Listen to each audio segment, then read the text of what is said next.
Mustafa in Michigan? You're on the show. Curiously, I've had a little internet hiccup here, so you keep going. Okay. So my question is, if God doesn't exist, is there an objective morality? And if there isn't, then how do we move away from moral relativism?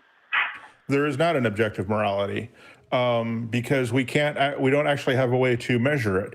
We can simply come up with a subjective standard, such as human happiness, and Matt would say well-being, but I think those are wishy-washy words for human happiness. And I'm quoting somebody there.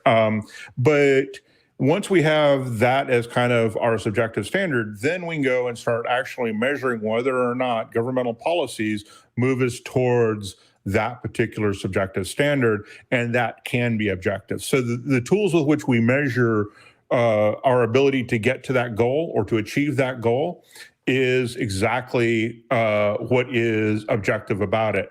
But to say that we have an objective morality in and of itself that is measurable, I have yet to have anybody tell me how they measure it.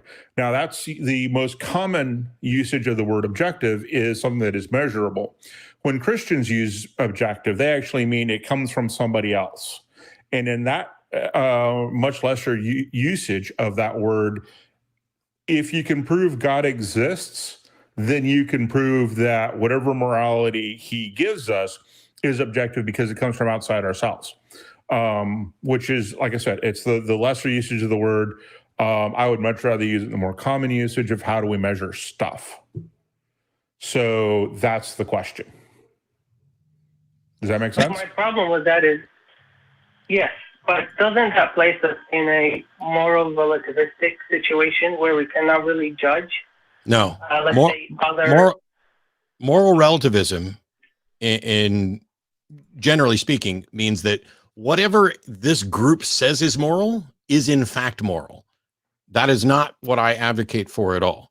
I don't think well-being is just happiness, because I think it can be viewed in terms of happiness, but I think there are things that contribute to my well-being that have nothing to do with whether or not I'm happy. And matter of fact, I might be very unhappy about some things that are actually in my best interest and in benefit my well-being.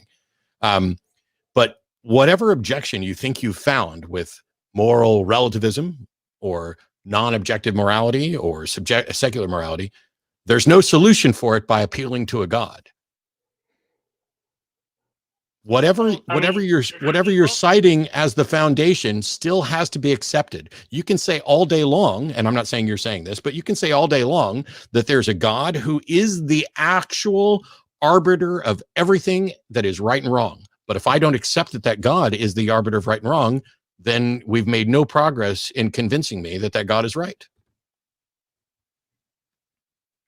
Yeah, but given if we all accept, then we would have some sort of an objective morality. Everybody agrees. No. If we all accept, that's just an agreement on a subjective morality. Even if everybody goes around and says morality is objective, it still doesn't make it objective. It just means that everybody agrees that it's objective, and everybody is now wrong. Okay, so let's say there's a set of people who all agree on, let's say, a certain religion, right? Doesn't that place us in a position where we cannot make a claim on their religion being false or right? I'm sorry, I don't understand your question. One more time. Yeah. Yeah, so my question is, let's say there's a set of people, a population somewhere, that all agree that this religion that they're following is valid, right? That's true. How can we, without having any objective morality, make a judgment on them saying whether they're correct or they're false? How can we not? So right now, there are 100 people in a church somewhere who all think that it is immoral to be gay, and I disagree with them. How can I not judge them? What is the source of your disagreement? Like, why do you think that you're right and they're wrong? Because my view is for a better world, and their view is for a better world that is different. Now, the way to resolve that is to get into and expose which system ultimately breaks down and has a contradiction in it. Right. And for me, the question is, I'm appealing to the facts of reality, and I'm beginning with some very simple things that they would claim to accept, but they reject, which is that individual autonomy, rights and freedom is of value and worth protecting. They don't think that. So have we proven that these things, individual autonomy and freedom, are No. best for No. What is it? Why is this so difficult for you? There's no way to prove, because this is not some sort of intrinsic property of the universe. It is all assessments, and the goal is either to live in a better. It's a matter of opinion. Yes, it is. It's a But matter the of thing, opinion. oh my God, please keep interrupting me. It's so fucking fun. Yes, it's a matter of opinion, but your opinion can be correct. Like, I have an opinion about whether or not the world would be a better place if we do not treat gay people as if they are an abomination. I think the world is a better place that way. And in the places where we've actually worked to make sure that happens, I would argue that the world is a better place. That's all you can ever do. Yeah, and if you really want evidence, you can look at places like South Korea versus North Korea. Here you have a group of people with similar customs and a similar, exact same language, and they're just split by politics. The side of the border that has the most degrees of freedom for human beings, you can see from space, all the lights at night. The side that doesn't, that restricts people the most, cannot be seen. And this is true almost everywhere we go, is when we look at what societies allow the most possible freedom for a human being to do what they want to do, then we see that particular country doing better than countries that don't, as a general rule. Now, there are exceptions and there are other things that go on, but generally, when we look at human populations, we can say the more degrees of freedom we allow, the better that population is going to do. So we can actually measure that. Yeah, the issue here is about what brings about a better world. Mhm. If somebody comes to me and says they don't care about a better world, well, then there's no point in having any sort of discussion with them about what makes a better world. But if somebody comes to me and says, I do care about a better world, and we disagree on how to get there, then we have to go ahead and define what makes a better world. Now, Mustafa, do you think that people should be free to live their life as they like, provided that they are not impacting other people's lives significantly? Like, should I be able to dance naked in my house whenever the hell I want? Absolutely.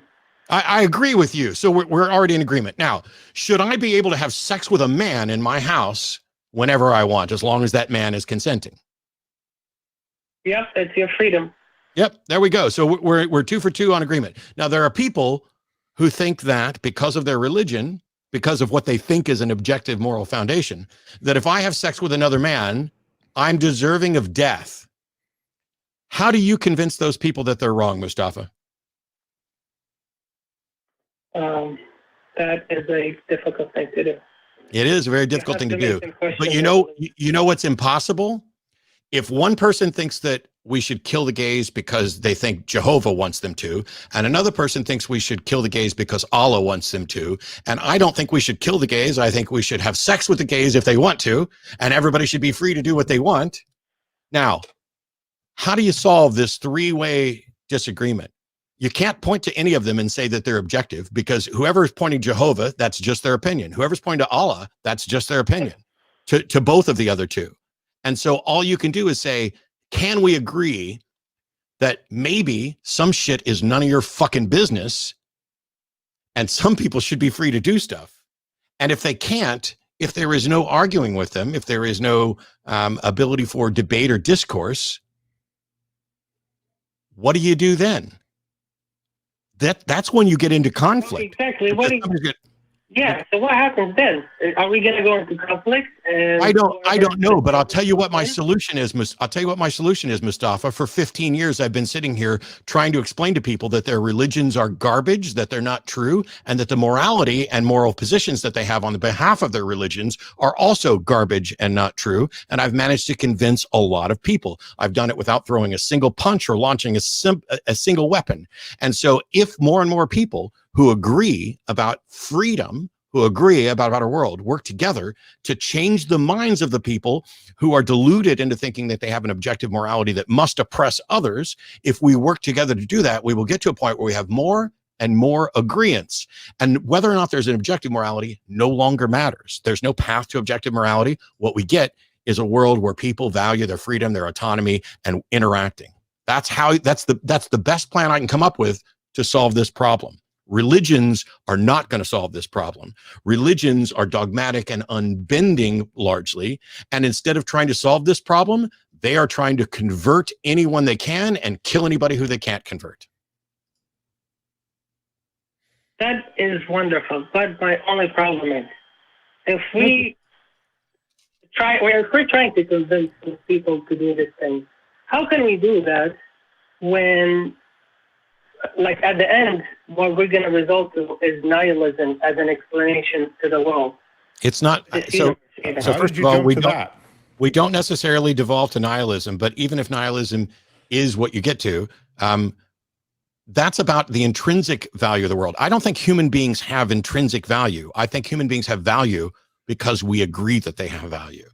The universe doesn't give a shit about human beings. And so I can be a little solipsistic and I can be a little nihilistic because the universe doesn't give a crap about me. I do, and Jim does, and the people who watch the show do. We care about each other. The people who are sitting in their way saying, there's something or someone higher who cares about us, they don't have any evidence for that. And even if they did, it wouldn't change anything, because Jim and I are in agreement that we are going to treat human beings as if we have value, even if the universe won't. That's how we get from A to B. There's no outside interference. There's no God. There's no governance. There's nothing encouraging us to do this but us. That's why I'm a secular humanist. That's why humanism is the thing that I think is most likely to save us from the perils of religion, at least until something else comes along that is even better, which, by the way, would be accepted and put into Humanist Manifesto 4. But anyway, that's all I've got on that subject. I apologize if it wasn't clear. Oh, no, that was pretty clear. I guess my only concern, let's say, is that I see those ideas as kind of battling one another, let's say religious ideas and then enlightened ideas like the ones you presented right now. And just by looking at history, I ask myself, how come all the societies that we see right now must have a religion within them? What if it is not possible for a society to exist without one? What if those ideas that you just presented right now would lead somehow to the extinction of the society? Sorry, one more time? I'm sorry, what is the part that you missed? I just didn't hear it. Oh, the whole thing? Well, there was a conflict that you said that you were asking how to resolve. Yeah, like my question was, I'm seeing those ideas, the ideas that you presented right now, and the religious ideas, okay, kind of battling one another, okay? Like as a battleground, and they're just battling one another. Mm-hmm. Correct. And my concern is, what if those ideas cannot maintain a society? And my reasoning behind my concern is, if you look back at history and you look at our this isn't a problem, Mustafa. This isn't a problem. Secular humanism adapts and changes because its goal is to be that model for society. So where we find out secular humanism is wrong, or we find a better way, as I just said before you asked the question, that would be adopted by secular humanism. Secular humanism isn't dogmatic. It's not there have been 3 secular humanist manifestos just in the last, 50, 60 years, or maybe 100 years. You're saying, oh, here's religion and here's secular humanism. What if neither one of them can serve as a model for the world? Well, that's not possible, because whatever the right model for the world is, secular humanism, it would accept it. However, religions can't, because religions have a dogmatic foundation that they cannot change. It's like saying, what if the answer isn't discoverable by science? Well, that's not possible, because science just means knowledge. And if there's a method by which you can reliably determine that something is true, that method and that conclusion would both be included under science. And until there's a demonstration for it, it won't be. Yeah. That makes perfect sense, actually. Awesome. That's the first time in my life I've made perfect sense. But I greatly appreciate the call, Mustafa. We're running short on time. Yeah, and I appreciate your work, Matt. Thank you so much. Thank you. Thank you. Thank you.